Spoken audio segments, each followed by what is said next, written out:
شعیب اللہ خان صاحب کے بیانات کے لیے مفتی صاحب کے آفیشیل چینل کو سبسکرائب کریں اور زیادہ سے زیادہ شیئر کریں۔ الحمدللہ رب العالمین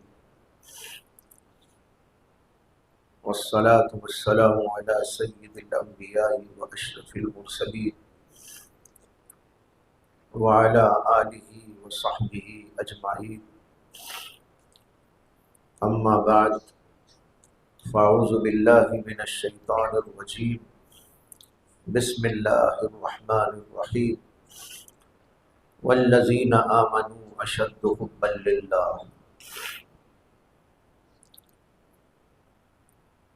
آپ لوگوں کو یاد ہوگا کہ گزشتہ مجلس میں اللہ تعالیٰ سے عشق و محبت کی بات کی گئی تھی اور بتایا تھا کہ ایک مومن کے لیے اللہ تعالیٰ سے عشق و محبت کتنا ضروری ہے۔ یہ اس کے ایمان کا ایک جز ہے، ایمان کی ترقی و کمال کا سب سے بھاری ذریعہ ہے۔ اس کی زندگی کو بنانے اور اس کی زندگی کو سنوارنے، اس کے اعمال کو درست کرنے، اس کے اخلاق کے اندر نکھار پیدا کرنے کا بھی سب سے بڑا ذریعہ یہی ہے۔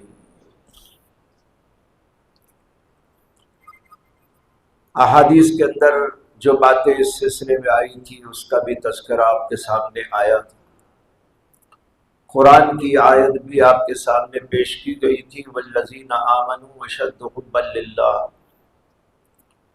نبی اکرم صلی اللہ علیہ وسلم کی اس سلسلے کی دعاؤں کا تذکرہ بھی ہوا تھا کہ آپ کس قدر اللہ تبارک و تعالیٰ سے لو لگا کر اللہ کی محبت مانگا کرتے تھے۔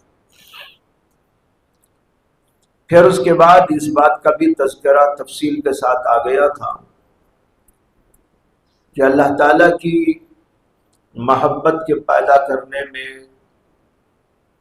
کون اسباب کام کرتے ہیں۔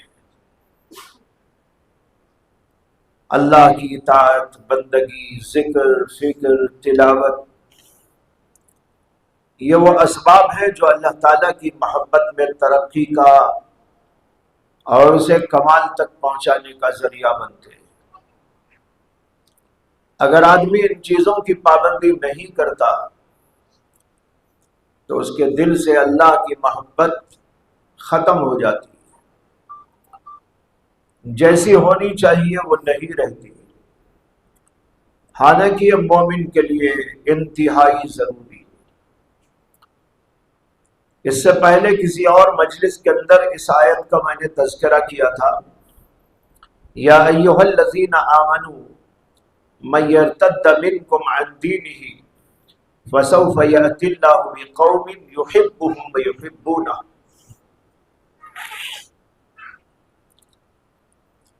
کہ اس میں اللہ تعالیٰ نے فرمایا ہے کہ اے ایمان والو، اگر تم میں سے کوئی مرتد ہو جائے تو اللہ تعالیٰ دوسری قوم کو پیدا کر دے گا۔ وہ دوسری قوم جو آئے گی وہ کیسی ہوگی؟ اللہ نے اس کی صفات بیان کی اور اس میں سب سے پہلی صفت یہ ہے یحبہم، وہ اللہ سے پیار کرنے والے ہوں۔ اس سے یہ بات معلوم ہوتی ہے کہ اللہ کو سب سے پیاری جو صفت ہے، جو بندوں سے مطلوب ہے، مقصود ہے، اور اہل ایمان کے اندر وہ سب سے اہم سمجھی جائے گی، وہ اللہ سے محبت ہے۔ اس لیے سب سے پہلے اسی کا ذکر ہے۔ اگر تم نہیں رہتے میرے دین پر تو تم کو ہٹا دوں گا، دوسری قوم کو لاؤں گا، اور وہ قوم ایسی ہوگی جو میرے سے پیار کرنے والی ہے۔ معلوم ہوا کہ انتہائی اہم ترین صفت ہے مومن کی شان، اور کیوں نہ ہو، ذرا سوچو، ہمیں ماں باپ سے پیار ہوتا ہے،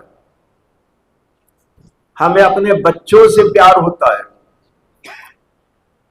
اپنی بیوی سے پیار ہوتا ہے، بیوی کو شوہر سے پیار ہوتا ہے، رشتہ دار سے پیار کرتا ہے، محبت کرتا ہے، اساتذہ سے بھی ہم پیار کرتے ہیں، اپنے مشائخ سے بھی ہم الفت و محبت رکھتے ہیں، حالانکہ یہ سب وہ ہیں جو اللہ ہی کی عطا ہیں۔ ماں باپ اللہ نے دیے، بچے اللہ نے دیے ہیں، رشتہ دار اللہ نے دیے ہیں، بھائی بہن اللہ کی عطا ہے، اور دوسرے لوگ بھی اللہ کے دین میں ہے، اور اسی طرح ہمارے لیے مشائخ ہوں یا ہمارے لیے اساتذہ، وہ اللہ کی عطا کردہ دین اور نعمت ہے۔ جو یہ نعمتیں دینے والا ہے اس سے ہم پیار نہ کریں، اور جو نعمتیں دی ہیں اس سے پیار میں لگے رہیں، بھائی کتنی بڑی ناانصافی۔ اس لیے اللہ کا مطالبہ یہ بھی ہے، اور میں نے یہ آیت بھی گزشتہ بار آپ کے سامنے رکھی تھی، قُلْ إِنْ كَانَ آبَاؤُكُمْ وَأَبْنَاؤُكُمْ وَأَزْوَاجُكُمْ وَعَشِيرَتُكُمْ وَإِخْوَانُكُمْ وَأَزْوَاجُكُمْ وَعَشِيرَتُكُمْ وَأَمْوَالٌ اقْتَرَفْتُمُوهَا وَتِجَارَةٌ تَخْشَوْنَ كَسَادَهَا وَمَسَاكِنُ تَرْضَوْنَهَا أَحَبَّ إِلَيْكُمْ مِنَ اللَّهِ وَرَسُولِهِ وَجِهَادٍ فِي سَبِيلِهِ فَتَرَبَّصُوا حَتَّى يَأْتِيَ اللَّهُ بِأَمْرِهِ۔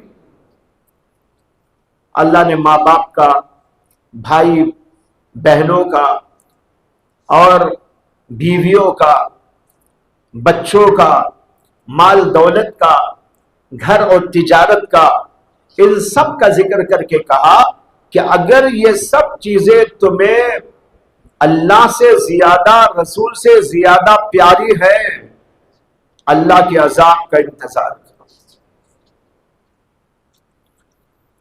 ماں باپ سے پیار زیادہ میرے سے نہیں، بھائی سے پیار زیادہ میرے سے نہیں، بیوی کو زیادہ چاہتے ہو مجھے نہیں، اولاد سے زیادہ پیار کرتے ہو مجھ سے نہیں۔ اللہ گویا یوں کہنا چاہتے ہیں اگر ایسا ہوا تو تباہ کر دوں گا تم۔ میں نے ہی تو ماں باپ دیے، میں نے ہی تو بچے تم کو دیے، میں نے ہی تو مال دولت تم کو دی، میں نے ہی تو بلڈنگیں اور بینک بیلنس تم کو دیا، رشتہ داریاں میں نے ہی تو بنا بنا کے تم کو عطا کی ہے، ان میں تم ایسے ملوث ہوئے کہ مجھے بھول گئے اور مجھے چھوڑ کر دوسروں سے پیار کرتے ہو اور میرے سے زیادہ ان کو چاہتے ہو، یاد رکھو کہ عذاب میں مبتلا کرو۔ اللہ، امام شافعی کا جملہ کتابوں میں لکھا ہوا ہے کہ انہوں نے کہا اس سے زیادہ سخت آیت میں نے کوئی نہیں پڑھی، ایسی عظیم دھمکی، ایسے زیادہ سخت کوئی آیت میں نے قرآن میں نہیں دیکھی۔ معلوم ہوا بھائیوں، ہمارے دلوں میں اللہ کی محبت کو اجاگر کرنا اور اسے بڑھا کر کمال درجے تک پہنچانا لازم و ضروری ہے۔ اس کے اسباب تو میں نے بتا دیے تھے،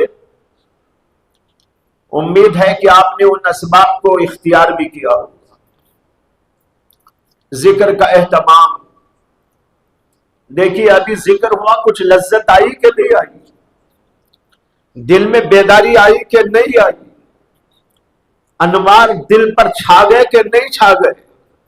عرش بری کا مزہ یہی لوٹا کہ نہ لوٹا؟ اشعار پڑے گئے تھے، جب میں تیرا پیارا سا نام لیتا ہوں انوار چھا جاتے ہیں، جب میں تیرا میٹھا میٹھا نام لیتا ہوں میری جان میٹھی ہو جاتی ہے۔ واقعی یہ سب حقائق ہیں، اس میں کوئی اشکال نہیں۔ ایک زمانے میں ایک آدمی جو افیون کھایا کرتا تھا، وہ ایک بازار میں گیا اور اس نے ایک افیون کی دکان والے سے کہا کہ مجھے افیون چاہیے، دکھاؤ۔ اس نے ایک اٹھا کے دکھائی، اس نے ذرا سا چکھ کر کہا مجھے تو اس سے بھی کڑوی چاہیے، یعنی اچھی کوالٹی کی چاہیے۔ اس نے اور ایک کوالٹی کی دکھائی تو اس نے اسے بھی چکھا اور اس کے بعد میں کہا مجھے اس سے بھی زیادہ کڑوی چاہیے۔ وہ دکھائی تو چکر کہا کہ نہیں اس سے بھی زیادہ کڑوی چاہیے. دکاندار نے کہا بھائی اس سے کڑوا تو اللہ کا نام ہے، اس سے زیادہ تو میرے پاس کوئی چیز نہیں ہے، اس سے زیادہ کڑوا چاہتے تو اللہ کا نام. علماء میں بحث چھڑ گئی کہ ایک آدمی نے کہا ہے کہ اللہ کا نام اس سے بھی زیادہ کڑوا. وہ مومن رہا کہ نہیں رہا؟ لکیر کے فقیر مولویوں نے فتویٰ دے دیا، لکیر کے فقیر مفتیوں نے فتویٰ دے دیا، بلا سوچے بلا سمجھے حقیقت تک پہنچے بغیر. وہ تو کافر ہو گیا، اللہ کے نام کو کڑوا بتا رہا ہے. توہین کر دی اس نے اللہ کی، توہین کر دی اس نے اللہ کے نام کی، لہذا یہ تو کافر ہو گیا. لیکن محقق علماء سے فتویٰ دریافت کیا گیا جو اہل حقیقت بھی تھے، اہل طریقت بھی تھے، اہل شریعت بھی تھے، اہل معرفت بھی تھے. کچھ لوگ صرف ظاہری علم رکھتے، کچھ لوگ باطنی علم بھی رکھتے، حقائق تک پہنچنے کی صلاحیت بھی ان کے اندر ہوتی ہے. ایسے علماء محققین سے جب فتویٰ طلب کیا گیا تو انہوں نے کہا ہمیں تو ایسا لگتا ہے یہ اپنے زمانے کا ولی کامل ہے. لوگوں نے کہا کیسا؟ کہا کہ اس لیے کہ وہ یہ کہہ رہا ہے کہ اللہ کا نام اس سے بھی کڑوا ہے. اور وہ کڑوا کڑوا جو لفظ بول رہا تھا اسے پوچھو کڑوے کے معنی کیا؟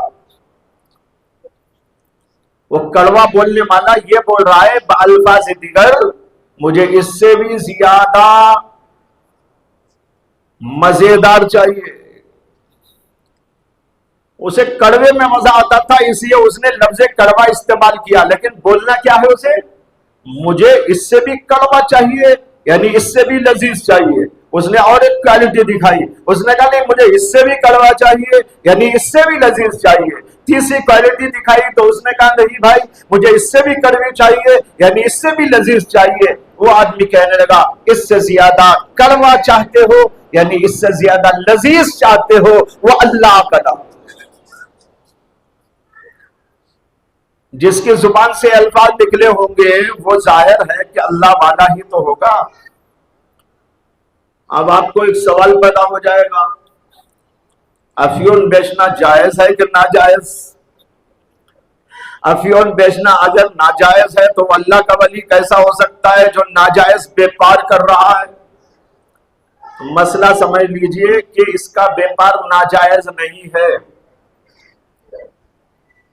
اس کا استعمال غلط ہوگا تو ناجائز ہے. بیپار کا ناجائز ہے. بیپار تو بیپار ہے، وہ چیز اچھی بھی ہو سکتی ہے، اچھی چیزوں میں بھی استعمال ہو سکتی ہے، دوائیوں میں بھی استعمال ہو سکتی ہے اور مختلف چیزوں میں استعمال ہوتی ہے. اطباء سے پوچھ لیجئے کہ یہ چیز افیون ہو یا اور اس طرح کی چیزیں بعض دوائیوں کے اندر بہت اہم عنصر کے طور پر استعمال کی جاتی ہے. تو بیچنے والے کو بیچنے سے کام، لینے والا اگر غلط کرے گا تو وہ اس سے پوچھو گی، بیچنے والے سے نہیں پوچھو گی. یہ مسئلہ ہے، مفتی حضرات بھی آپ کو اس کا مسئلہ بتا دیں گے.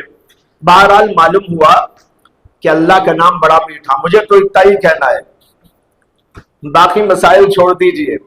مجھے تو اتنا ہی کہنا ہے کہ ہمارے رب کا نام بڑا پیارا ہے، ہمارے رب کا نام بڑا میٹھا ہے. اس سے زیادہ میٹھا کچھ نہیں. بڑی میٹھی میٹھی چیزیں ہیں. یہ میٹھی چیزیں بنانے والا کون ہے؟ وہی ہے جو سب سے میٹھا. تو بھائی یہ تو میں نے بتایا تھا کہ وہ اسباب اختیار کرنا ہے، اللہ کا ذکر ہے، تلاوت کلام اللہ ہے وغیرہ. اور پھر اخیر میں ایک بحث یہ آئی تھی کہ اللہ کی محبت میں حجاب بننے والی اور اللہ کی محبت میں رکاوٹ پیدا کرنے والی کون سی چیزیں ہوتی؟ میں نے آپ کو بتایا تھا کہ علامہ ابن قیم رحمہ اللہ ان کی ایک کتاب ہے جس کا نام ہے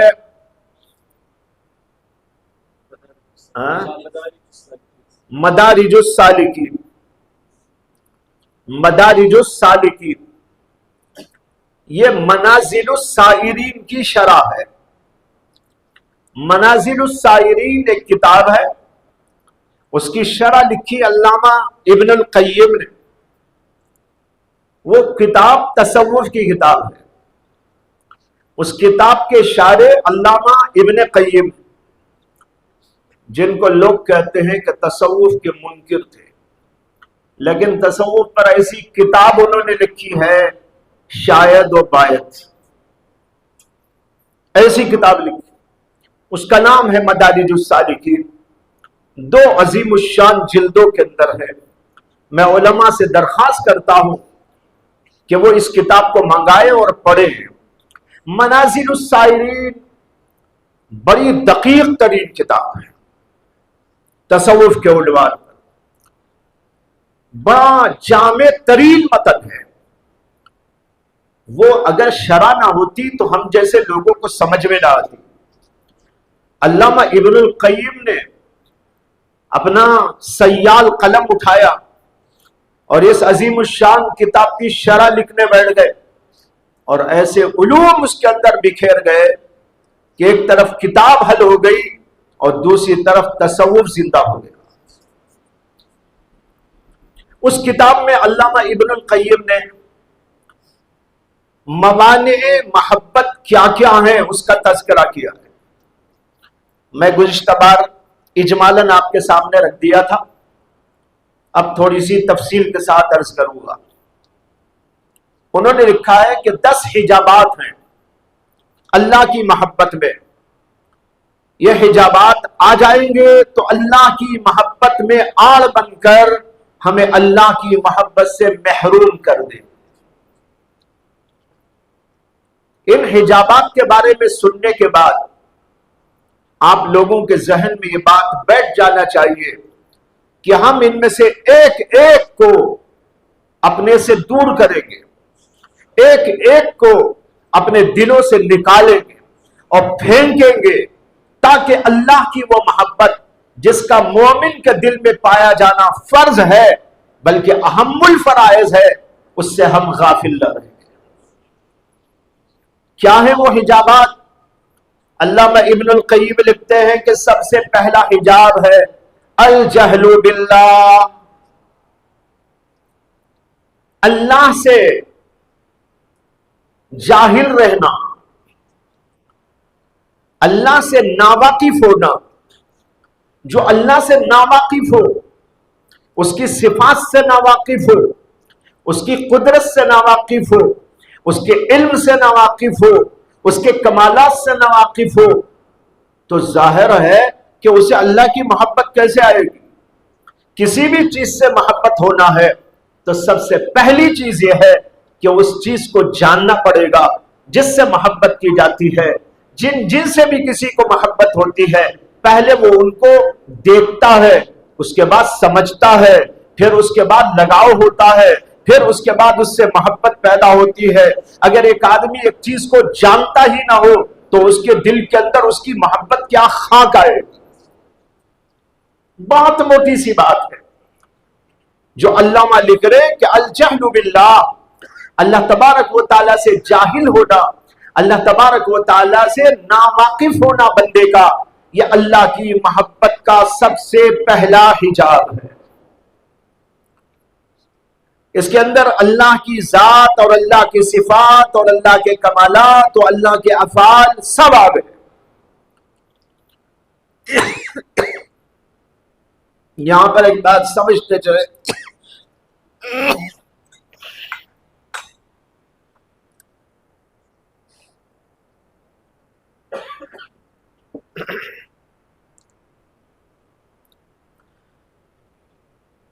اس سے معلوم ہوا کہ اللہ کی محبت کے لیے اللہ کو جاننا ضروری ہے.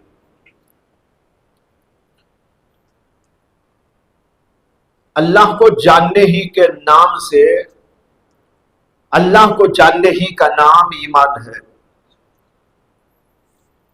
ایمان کیا ہے؟ اللہ کو جاننا. اور اس کو ماننا.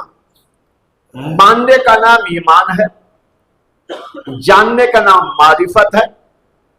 جب مانے گا، جب جانے گا تو مانے گا، جب جانے گا تو مانے گا، اور جب جانے گا ہی نہیں تو مانے گا کیسا؟ معلوم ہوا کہ سب سے پہلے اللہ کی جانکاری ضروری ہے. کون ہے ہمارا اللہ؟ کیسا ہے ہمارا اللہ؟ کیا کرتا ہے ہمارا اللہ؟ کیا صفات ہیں ہمارے پروردگار کی؟ کیا خصوصیات و کمالات ہیں ہمارے پروردگار کے؟ یہ جاننا ضروری ہے. اور یہ جاننا اس طرح چاہیے جیسے کہ قرآن و حدیث کے اندر اللہ کی صفات اور اس کے کمالات کو ذکر کیا گیا ہے، اور پھر وہ اہل سنت کے مسلک کے مطابق جاننا چاہیے. ایک آدمی اللہ کو جانے لیکن ایسی طرح جانے جیسے قرآن و حدیث میں نہ بیان کیا گیا ہو، یا اس طرح جانے جیسے کہ اہل سنت کا وہ عقیدہ نہ ہو، تو اس جاننے کا نام جاننا نہیں ہے. اس سے بھی انسان گمراہی کی طرف جاتا ہے.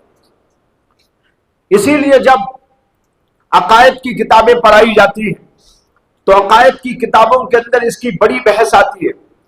اللہ تعالیٰ کی معرفت، اللہ تعالیٰ کی صفات کی معرفت، اللہ کی کتنی صفات ہے، وہ صفات کیا کیا ہیں، اور ان صفات کا مطلب کیا ہے، اور ان صفات کو اہل سنت کس طرح تشریح کے ساتھ بیان کرتے ہیں، اسی طرح ماننا ضروری ہے. اگر کوئی آدمی اس طرح نہیں مانے گا تو بھی گمراہی کی طرف چلا جائے. بہت سارے صوفیہ گمراہ ہو گئے، بہت بڑے بڑے لوگ گمراہی کی طرف چلے گئے. مثال کے طور پر اللہ تبارک و تعالیٰ کے بارے میں عقیدہ کیا؟ اللہ کے بارے میں قرآن و حدیث میں ہم کو سمجھایا کیا گیا؟ اس کو سمجھنے کے بجائے اپنے دل و دماغ سے سمجھنا شروع کر ڈالا، اور پھر عجیب عجیب قسم کے غلط خیالات پکنے لگے. یہاں تک کہ یہ تک کہنے والوں نے کہہ دیا یہ زمین بھی خدا، یہ آسمان بھی خدا، یہ چاند بھی خدا، یہ سورج بھی خدا، اور تو بھی خدا، میں بھی خدا. ظاہر بات ہے کہ اگر ایسا عقیدہ رکھے گا تو یہ عقیدہ کفریہ ہے، یہ عقیدہ شرکیہ ہے، بلکہ بدترین قسم کا کفر اور بدترین قسم کا شرک ہے. یہ عقیدہ نہیں رکھا جا سکتا. ہاں، حضرات صوفیاء کرام کی زبان میں جو محقق صوفیاء ہیں، وحدت الوجود کا تذکرہ آیا ہے، وحدت الوجود کا تذکرہ بھی آیا ہے، وحدت الشہود کا تذکرہ بھی آیا ہے. اور میں نے اپنے ان دروس میں جو خصوصی مجلس کے اندر میں نے پیش کیے تھے اہل علم کے سامنے، میں نے اس کی پوری تفصیل اور پوری حقیقت بتائی تھی. مجدد الفسانی کے اقوال کی روشنی میں علامہ ابن العربی جو شیخ اکبر کے نام سے دنیا میں مشہور ہیں، ان کی تحقیقات کی روشنی میں، اسی طریقے پر حضرت شیخ اسماعیل شہید رحمت اللہ علیہ کی کتاب ابقات کے حوالے سے، اور بھی مختلف جو ہے بزرگوں کی باتیں اس وقت میں نے سامنے رکھی اور بتایا تھا کہ اس کا مطلب کیا ہے. اگر کسی کو سمجھنے کی کوشش کرنا ہے اور کوئی چاہتا ہے اس مجلس میں کہ میں ان چیزوں کو سمجھوں، تو میں اس سے گزارش کروں گا کہ وہ جو میرے بیانات شائع ہوئے ہیں اس عنوان سے، اس کو سننے کی کوشش کرے اور سمجھے.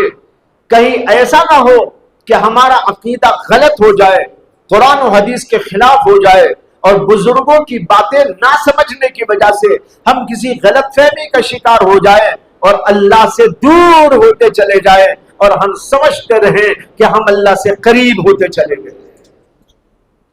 کتنا ڈینجر ہے کہ نہیں ہے؟ انتہائی ڈینجرس معاملہ کہ ہم سمجھ رہے کہ اس کے ذریعے سے ہم اللہ سے قریب ہو گئے ہیں، حالانکہ وہ اللہ سے دور کر چکا ہے، اور آدمی کفر کے دلدل میں پھنستا جا رہا ہے، اور وہ سمجھ رہا ہے میں معرفت کی منزلیں طے کر رہا ہوں. اس لیے محققین کا کلام سمجھو، محققین کے کلام سے استفادہ کرو، جنہوں نے اس کے پیچھے زندگیاں گنوائی، جنہوں نے اس کے پیچھے اپنے آپ کو لگایا، جنہوں نے بزرگوں سے استفادہ کیا، جنہوں نے بزرگوں سے سمجھا اور پھر سمجھانے کی کوشش کی، ان کی بات معتبر ہوتی ہے۔ کہیں سے ہم نے پڑھ لیا اور غلط فہمی کا شکار ہو گئے، اللہ نہ کرے تو پھر تو ہم کفر کے دلدل میں پھنس جائیں۔ تو سب سے پہلی بات یہ ہے کہ اللہ تبارک و تعالیٰ کی پہچان، اللہ کی صفات کی جانکاری اس طریق پر جو اہل سنت نے بیان کیا، یہ سب سے پہلے ضروری ہے اللہ کی محبت کے لیے۔ اور اللہ کی محبت کا سب سے پہلا حجاب یہی ہے کہ آدمی اللہ سے جاہل رہے، اسے پتا نہ ہو کہ میرا اللہ کون ہے، اسے پتا نہ ہو کہ میرے اللہ کی صفات کیا ہے، اسے پتا نہ ہو کہ میرے اللہ کے کمالات کیا ہیں، اسے پتا نہ ہو کہ اللہ کیا کیا کر رہے ہیں۔ بھائیو، اس سے بڑی غفلت زندگی کی کیا ہو سکتی ہے؟ اس لیے اگر کوئی چاہتا ہے کہ اس کے دل میں اللہ کی محبت آئے تو اس کو چاہیے کہ وہ اپنے عقیدوں کو درست کرے اللہ کے بارے میں۔ معرفت سے محبت پیدا ہوتی ہے، جہالت سے دوری پیدا ہوتی ہے۔ مولانا روم نے اس کو سمجھانے کے لیے ایک واقعہ بیان کیا ہے اپنی مثنوی شریف کے اندر، کہ اللہ کی معرفت جب ہوگی تو اللہ سے محبت ہوگی، اور اگر اللہ سے جہالت ہوگی تو اللہ سے دوری ہو جائے گی۔ اس کو سمجھانے کے لیے مولانا روم نے کوئی واقعہ بیان کیا کسی زمانے کا۔ واقعہ یہ بیان کیا ہے کہ ایک آدمی سفر میں جا رہا تھا، ساتھ میں توشہ تھا، چلتے چلتے چلتے جنگلات کا سفر تھا، بہت دور دراز علاقے کو جانا تھا، سواری اس زمانے میں ناپید تھی، چل چل کے سفر ہوتا تھا۔ وہ آدمی چلتے چلتے اپنے قافلے سے بھٹک گیا۔ پہلے قافلوں کے بغیر سفر نہیں ہوتا تھا، 10 15 20 25 آدمی مل مل کر سفر کرتے تھے، اور انتظار کرنا پڑتا تھا کہ کہیں سفر چاہتے، انتظار کرتے کہ بھئی کوئی ساتھی مل جائے اس طرف سفر کرنے والے، تو ان کے ساتھ میں بھی مل کر سفر کروں۔ تو وہ آدمی سفر کرتے ہوئے جا رہا تھا، قافلے سے بھٹک گیا، جنگل کا راستہ تھا، بھوک لگی تو کھانا کھایا، پھر اس کے بعد نیند کا غلبہ ہونے لگا، سوچنے لگا بھائی اس جنگل میں کہاں سو، تنے تنہا جنگل کا ایریا، خطرناک ماحول، ایسے جنگل میں تنے تنہا سونا تو بڑا خطرہ ہے۔ سوچتا رہا اور اسی حالت میں سوچتے ہوئے چلتا رہا، تو ایک جگہ پر اسے نظر آیا کہ ایک جانور سو رہا ہے۔ اس نے سوچا کہ وہ بھی جانور میں بھی جانور، کم از کم اس کے بازو میں جا کے سو جاؤں۔ الجنس یمیل الی الجنس، الجنس یمیل الی الجنس۔ اسے پتا نہیں تھا کون سا جانور، ایک جانور سو رہا ہے تو جا کر وہاں سو گیا۔ چونکہ تھکا ماندہ تھا، نیند کا انتہائی غلبہ تھا، جا کر جو پڑا نیند لگ گئی۔ کچھ دیر کے بعد اسی جگہ سے ایک اور مسافر کا سفر تھا، وہ جا رہا تھا، جاتے جاتے ایک جگہ اسے نظر آیا کہ ایک جانور ہے اور اس کے بازو ایک انسان سو رہا۔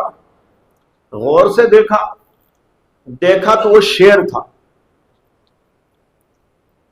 شیر کے بازو انسان جا کے سو گیا۔ اسے بڑا خطرہ معلوم ہونے لگا، کہیں اگر شیر جگ گیا ایک نوالے میں اسے ہضم کر جائے گا، اس کی جان ختم ہو جائے گی۔ بیچارے کو بڑا رحم آیا، رحم آ کر اس نے ایک کنکر اٹھایا اور دور سے کھڑے ہو کر اس آدمی کی طرف پھینکا تاکہ وہ بیدار ہو جائے۔ بیدار ہو جائے گا تو میں اس کو بتا دوں گا کہ جس کے بازو تو سویا ہے وہ تو شیر ہے، تجھے وہاں نہیں سونا چاہیے۔ رحم کے ساتھ، کرم کے ساتھ معاملہ کرتے ہوئے اس نے وہاں کنکر پھینکا، وہ آدمی بیدار ہوا، اس نے اشارے سے کہا آؤ آؤ آؤ، وہ آیا، اس نے کہا پتا ہے یہ کیا؟ شیر ہے بھائی، شیر۔ شیر کے بعد سو گئے، بس اتنا سننا تھا کہ ہارٹ فیل ہو گیا۔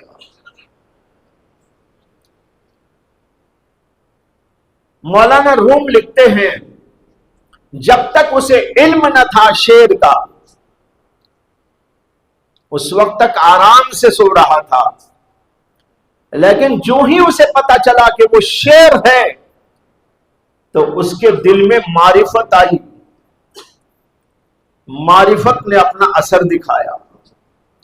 شیر کی معرفت ہو تو اس کا اثر یہی ہوتا ہے۔ اسی طرح اگر اللہ کو پہچانو گے تو وہ اثر ظاہر ہوگا۔ وہاں شیر کو جانا تو شیر کے لیے جو اثر ہونا چاہیے تھا وہ وہاں پر ظاہر ہوا کہ آدمی ہارٹ فیل ہو گیا۔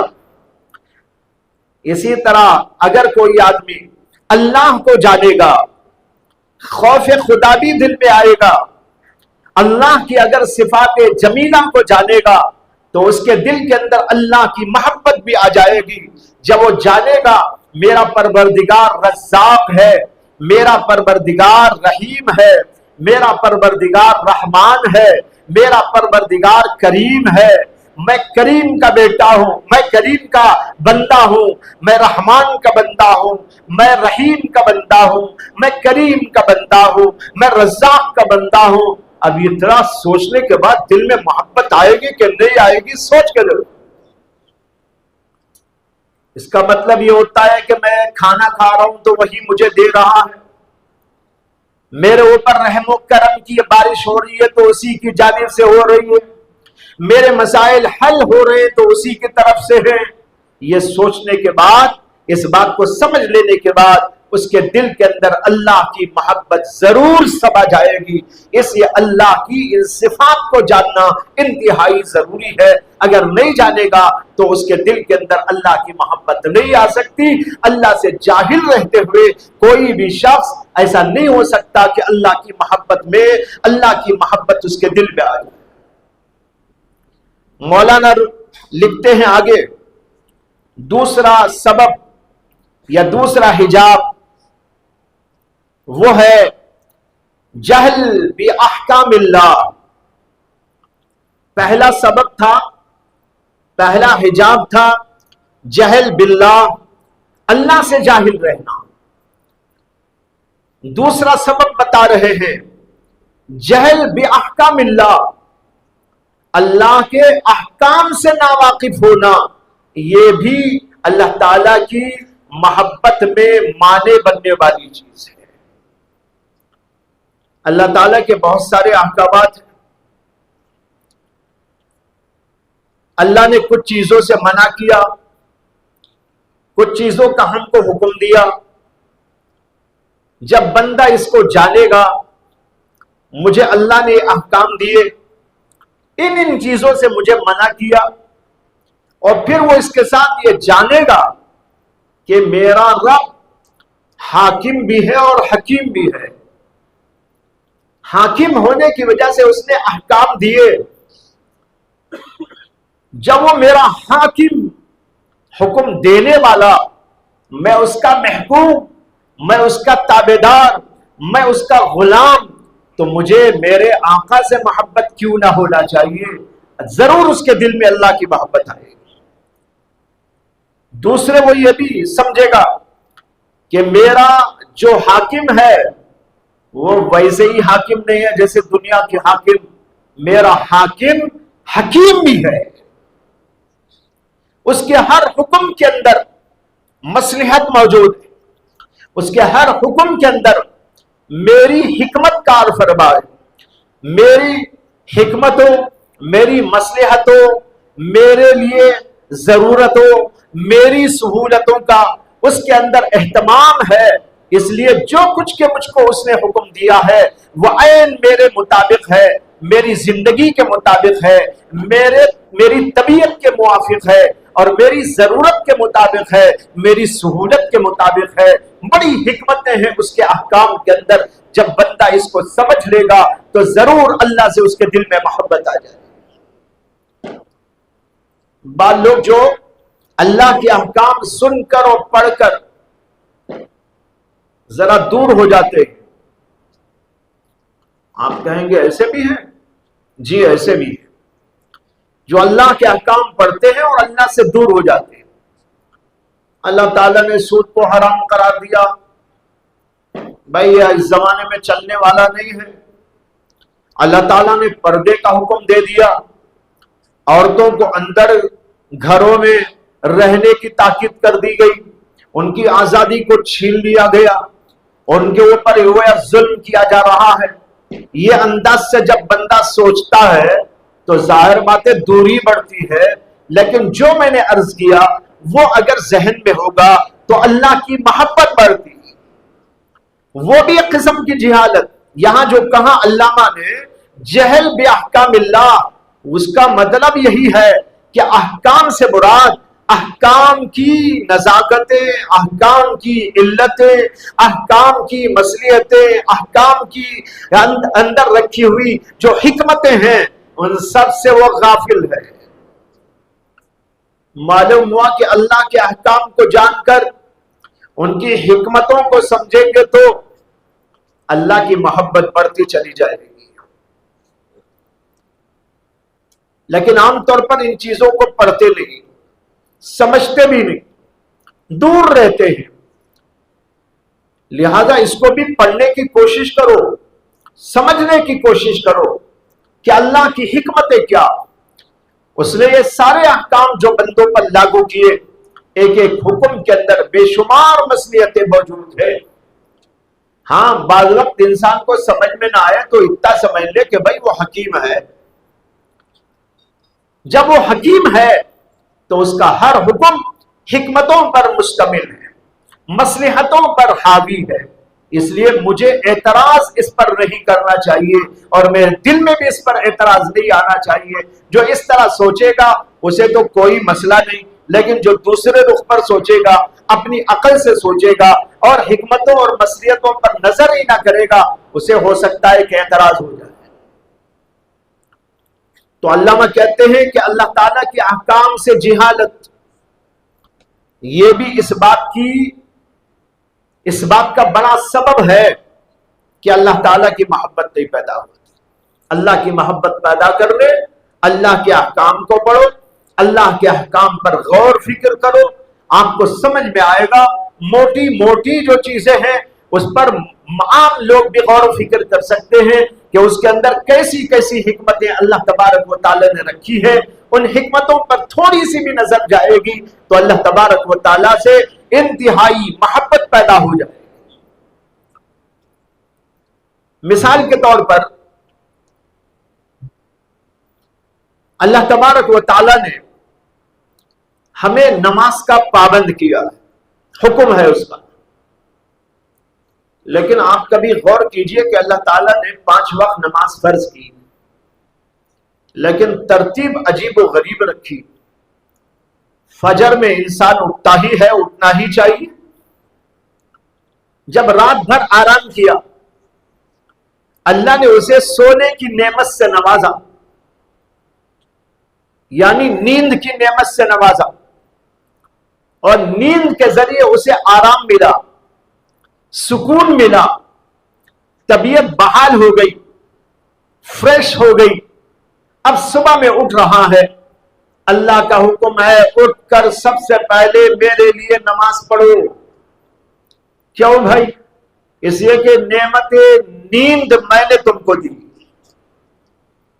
آرام میں نے تم کو عطا کیا، سکون تمہارے دل میں نے ڈالا ہے، اور پھر پوری رات آرام کر کے اب تم اٹھے ہو تو فریش ہو گئی ہو۔ یہ فریشنس بھی میں نے ہی تم کو عطا کی ہے۔ اب اتنی ساری نعمتیں ملنے کے بعد اللہ کا شکر ہونا چاہیے کہ نہیں ہونا چاہیے؟ یہ حکمت ہے نہیں ہے؟ بہت بڑی حکمت۔ پھر جب بندہ صبح میں اس نعمت کا شکر کرتے ہوئے اللہ کا نام لیتا ہے، عبادت کرتا ہے، 2 رکعت نماز پڑھتا ہے، تو اس کے دل میں نور پیدا ہوتا ہے. سونے سے جو ظلمت غفلت آئی تھی وہ نکل جاتی ہے. سونے سے آرام تو ملا لیکن غفلت بھی آئی. دیکھیے 2 چیزیں ہیں، ایک طرف سونے سے آرام مل رہا ہے اور پھر جب اٹھ رہا ہے تو فریشنس حاصل ہو رہی ہے، لیکن دل پر غفلت آ رہی ہے. اللہ نے کہا غفلت کو دور کرنے کے لیے بھی اور میرے شکرانے میں بھی 2 رکعت نماز پڑھو. اس سے ایک طرف نیند کا، آرام کا، فریشنس کا شکر ادا ہوگا اور دوسری طرف نماز کے ذریعے نور پیدا ہو کر تمہارے دل کی غفلتیں دور ہو جائے. بتاؤ بھئی کیسی عجیب حکمت. اچھا پھر اور ایک بات غور کیجئے کہ فجر کی نماز کے بعد ظہر تک کوئی نماز نہیں. کتنا لمبا وقت ہے. آج کل 5 سوا 5 بجے نماز ہو رہی ہے، 5:30 بجے نماز ہو رہی ہے، اور ظہر کا وقت جو آتا ہے وہ 12:30 بجے سمجھ لیجئے. اب لگائیے حساب کتنا ہو گیا. 5:30 تھے، 6:30 1 گھنٹہ، 7:30 8:30 9:30 10:30 11:30 12:30 7 گھنٹے تک آپ کو فری چھوڑ دیا گیا ہے. کھاؤ پیو، آرام چاہے کرو، دکانداری کرو، پڑھانے والے پڑھانے جاؤ، کالج والے کالج کو جاؤ، طالب علم پڑھنے کے لیے چلے جاؤ، اسٹوڈنٹس اپنے اسکول میں چلے جاؤ، کمانے دھمانے والے بازار کو چلے جاؤ، جو جس کام کا ہے وہ اس میں لگ جاؤ. گھروں میں عورتیں بھی پوری طرح اتنے بڑے وقت میں جو چاہے کر لیں، میں تمہیں نہیں پوچھوں گا. اللہ اکبر. کیسی حکمت. کیا کوئی سمجھ سکتا ہے کہ یہ یوں ہی الٹ ٹپ ہے نماز؟ ہر چیز کے اندر آپ غور کریں تو ایسا لگتا ہے کہ بات سوچ کر سمجھ کر اس کو مرتب کیا گیا ہے. تو یہ عین وقت ہوتا ہے کاروبار کا، یہ عین وقت ہوتا ہے تعلیم و تعلم کا، یہ عین وقت ہوتا ہے مختلف قسم کے کام دھام کا. اللہ نے اس کے اندر ہمیں کچھ بھی ٹچ نہیں کیا. جاؤ تم اپنا کام کر. جب کام دھام کرتے ہیں تو بھوک لگتی ہے اور پھر ذرا آرام کو طبیعت بھی چاہتی ہے، تو آپ ضرور کھانے کے لیے اٹھتے ہیں، ضرور آرام کے لیے اٹھتے ہیں. اللہ کہتے ہیں جب ضرور کھانے پینے اٹھے ہوں تو ضرور 4 رکعت میری بھی پڑھ لیا کرو. دیکھیے بیچ کے اندر کچھ نہیں ہے. تم خود اٹھ رہے ہو، تمہیں اب اٹھنا ضروری ہے. کھانے کے لیے اٹھنا، بھوک لگ گئی ہے، یا آرام کے لیے اٹھنا، طبیعت تھک گئی ہے. اب بہرحال تم اٹھتے ہو. جب اٹھ کر اپنے کام کو آ رہے ہو تو اب اتنی بڑی تجارتیں میں نے تم کو دی، اتنا بڑا سسٹم تم کو میں نے دیا، کھانے پینے کا نظام تم کو دیا، کمائی کے ذرائع اور وسائل تم کو میں نے عطا کر دیے، اور پھر دنیا بھر کی نعمتوں سے تم کو نواز دیا. تعلیم و تعلم والے دنیا کی ہو، دین کی ہو، پڑھ پڑھ کر اب آئے ہو. اتنا سب کچھ میں نے تم کو دیا، تو اب تم خود اپنی ضرورت کو اٹھتے اٹھتے 4 رکعت میری پڑھ لو تو کیا مضائقہ ہے. اب آ کر 4 رکعت پڑھنا ہے، اس کے ساتھ وہ الگ بات ہے. میں فرض کی بات کر رہا ہوں. فرض 4 رکعت ہے، اس کے آگے پیچھے کچھ ہے. اب اس کے بعد آدمی کبھی پہلے سو جاتا ہے، کبھی بعد میں سو جاتا ہے، کبھی پہلے کھا لیتا ہے، کبھی بعد میں کھا لیتا ہے، اور پھر اس کے بعد پھر بھی اپنا کام، تم آرام سے رہو. اب اس کے بعد عصر تک کوئی بھی کام نماز کا نہیں ہے. عصر میں عام طور پر دنیا میں اصول یہ تھا اور آج بھی یہ ہے کہ صبح میں کاروبار کا وقت ہوتا ہے، عصر تک عام طور پر ہو جاتا ہے، یا مغرب تک عام طور پر ہو جاتا ہے.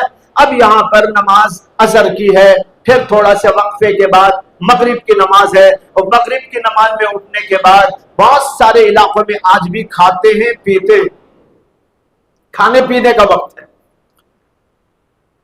اللہ اہل بنگلور،